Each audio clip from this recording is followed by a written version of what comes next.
Youth staged a protest at the Federal Capital Territory over alleged manipulation of the general election.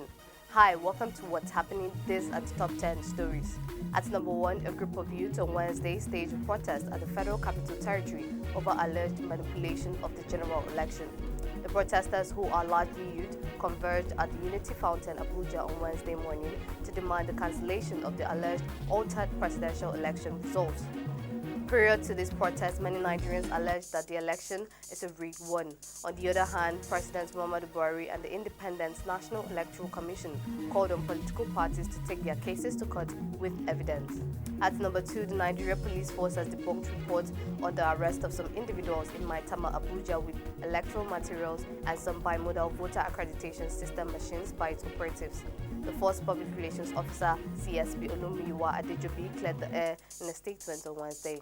Adejobi noted that after the team visited the location and found the machines, the command contacted the INEC and it was discovered that the individuals were staff of Emperor Technology outsourcing engineering services to the INEC and they were immediately released. At number 3, the Kaduna State Police Command has banned all forms of celebrations and rallies either for or against the election results of the concluded presidential and National Assembly elections in the state.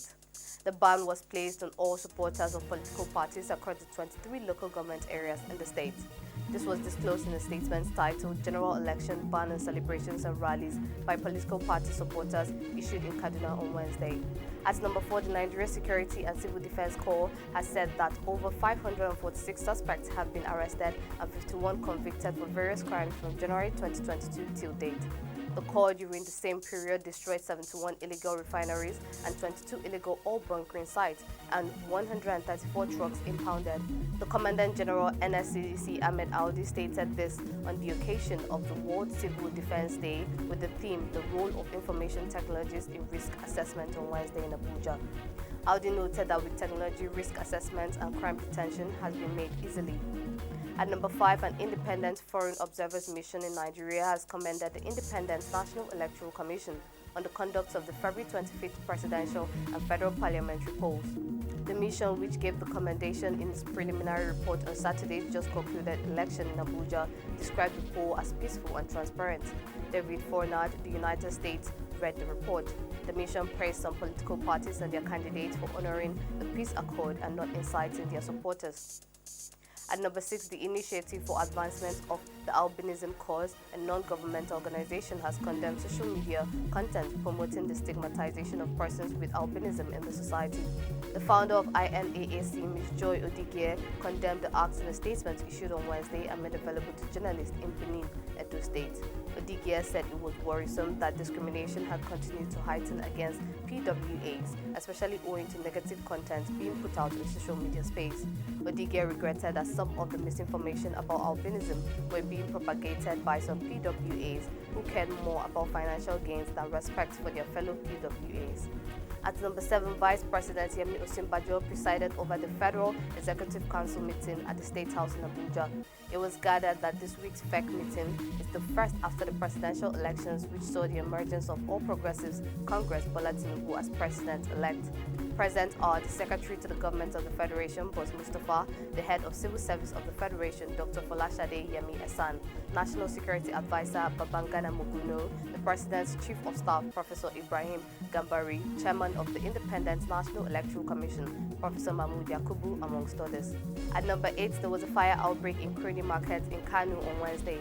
It was gathered that the fire destroyed a total of 80 shops. The Public Relations Officer of the Kano State Fire Service, Saminu Abdullahi, confirmed the incident in a statement on Wednesday.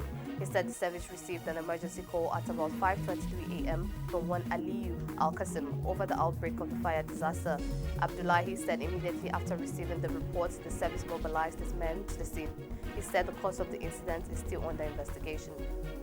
At number 9, the trial of the former Accountant General of the Federation, Ahmed Idris, on alleged 109 billion naira corruption charges was on Wednesday stalled at the High Court of the Federal Capital Territory.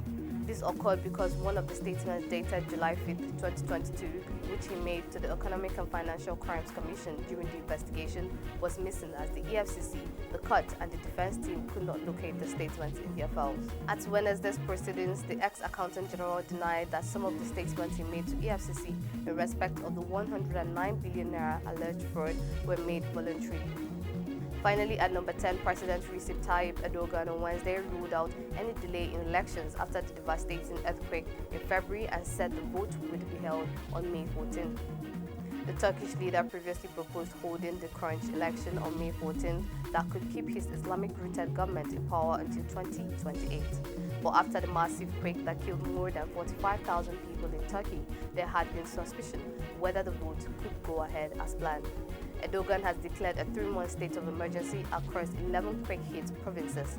That's all for today. See you next time on What's Happening.